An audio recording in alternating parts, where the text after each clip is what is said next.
آپ سمجھتے ہیں جھوٹ بولنا گناہ ہے،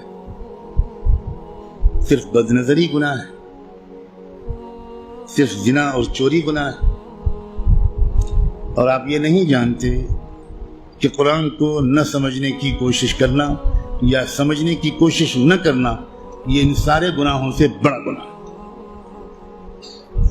آپ انجینئر ہیں، بڑے خوش ہیں کہ میں انجینئر ہوں، آپ ڈاکٹر بن گئے، بڑے خوش ہیں کہ میں ڈاکٹر ہوں،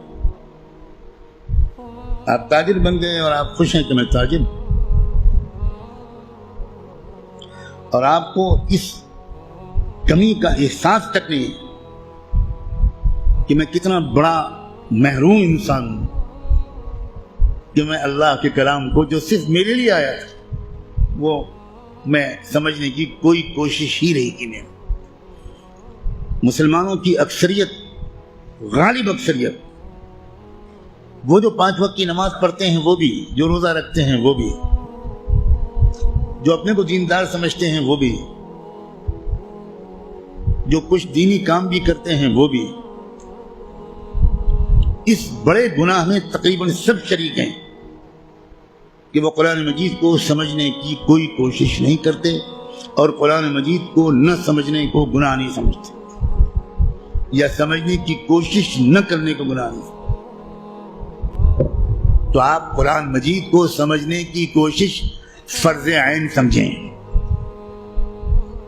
اور قرآن کو اب تک سمجھنے کی کوشش نہ کرنا یہ کبیرہ گناہوں سے بڑا گناہ سمجھیں۔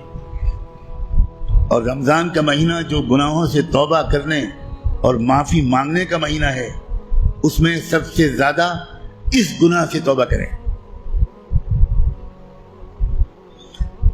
اللہ کے ہاں آپ کی بخشش اس سے کہہ کر نہیں ہوگی کہ اللہ حضرت میں تعلیم کے حلقے میں بیٹھتا تھا اور اس میں منتخب احادیث پڑھی جاتی تھی، اس میں فضائل نماز پڑھی جاتی تھی۔ یہ منتخب احادیث اور فضائل نماز اس لیے پڑھی جاتی ہے تاکہ قرآن پڑھنے کا، سمجھنے کا شوق پیدا ہو۔ اور اگر کوئی کتاب قرآن مجید کے سمجھنے کی کوشش کے راستے میں ایک رکاوٹ بنتی ہے تو میں کہنے کی ہمت بھی نہیں کرتا، ضرورت بھی نہیں سمجھتا کہ وہ کتاب یا اس کتاب کو یہ درجہ دینے والا اللہ کے ہاں کدھر کھڑا کیا جائے گا۔ رسول اللہ یہ شکایت کریں گے قیامت کے دن کہ سن لیجیے یہ قرآن میں آیا ہے، اور شکایت کیا کریں گے؟ یہ نہیں کہیں گے کہ ان کی ٹوپی 4 کونوں کی نہیں ہوتی تھی، یہ شکایت نہیں کریں گے رسول اللہ مسلمانوں کی ان کی داڑھی چھوٹی تھی۔ رسول اللہ شکایت کیا کریں گے کہ اللہ یہ ہے میری قوم جس نے قرآن کو چھوڑ دیا تھا۔ آپ جس کی شفاعت کی دعائیں کر رہے ہیں وہی آپ کے خلاف اللہ کی عدالت میں مقدمہ دائر کرے گا۔ ہماری عورتیں 100% تقریباً قرآن مجید کو ٹھیک سے شاید پڑھ بھی نہیں پاتی، سمجھنا تو بہت دور کی بات ہے۔ ہم نے کبھی فکر ہی نہیں کی کیا ہو گیا، مجھے کچھ سمجھ میں نہیں آتا۔ قرآن صرف تلاوت کے لیے نہیں آیا ہے۔ اول تو کتنے لوگ سال بھر تلاوت کرتے ہیں وہ آپ خود جانتے ہیں، لیکن میں کہتا ہوں اگر آپ سال کے روزانہ تلاوت بھی کرتے ہیں تو ایک بہت نیک کام آپ ضرور کرتے ہیں، لیکن قرآن کا حق صرف تلاوت سے ادا نہیں۔ آپ کے دوست کا خط آپ کے پاس آئے، آپ کی ماں اپنا خط لکھے، آپ دور کہیں رہتے اور ماں آپ کو خط بھیجے، آپ خالی اس خط کو روزانہ پڑھ لیا کریں گے بس؟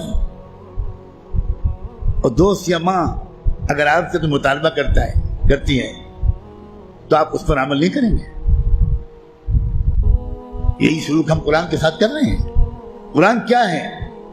اللہ کے خطوط کا مجموعہ ہے، لیکن ہم کو کچھ خبر نہیں کہ اللہ نے ہم کو خط میں کیا لکھا ہے۔ آپ کا دوست آپ کو خط لکھے اور آپ اس کو سمجھ نہ پائیں، آپ چین سے سوئیں گے؟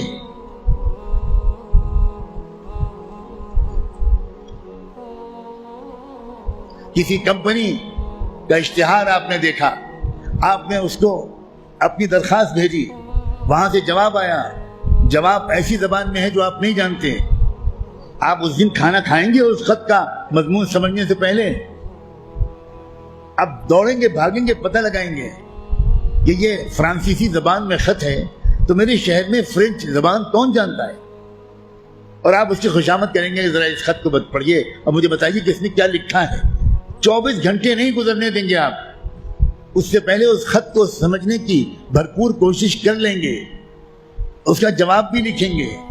لیکن قرآن ہے کہ 60 سال سے آپ کو پکار رہا ہے، اللہ کا خط ہے کہ 70 سال سے آپ کو آپ پاس آ رہا ہے، لیکن آپ نے ایسے کان بند کر رکھے ہیں، ہمیں کوئی دلچسپی نہیں اللہ کے خط سے، اللہ کہتے رہیں ہمیں کوئی دلچسپی نہیں، ہم بہت مشغول ہیں، ہمارے پاس فرصت نہیں ہے، ہم بڑے کامیاب تاجر ہیں، ہم اسٹوڈنٹ ہیں، ہم پروفیسر ہیں، ہم ڈاکٹر ہیں، ہم انجینئر ہیں، ہم پولیٹیکل ایکٹیوسٹ ہیں، ہم جرنلسٹ ہیں، ہم اخبار میں کام کرتے ہیں، ہم کہاں قرآن کا ترجمہ پڑھ پائیں گے؟ بھئی ہمارے پاس کہاں اتنا وقت ہے؟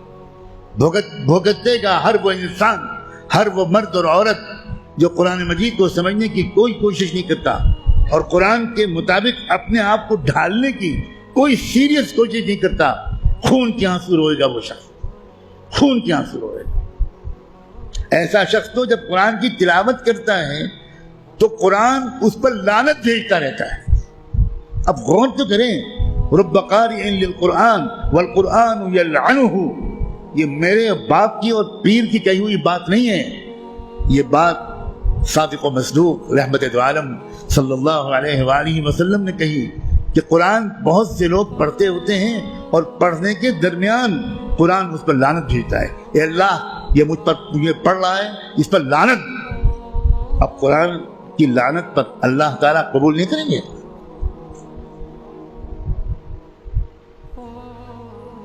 جو توہین قرآن کی ہم نے کی ہے، جو بے عزتی قرآن کی ہم نے کی ہے، اس کے حساب سے ابھی مسلمانوں کی اتنی پٹائی نہیں ہوئی جتنی ہونی چاہیے۔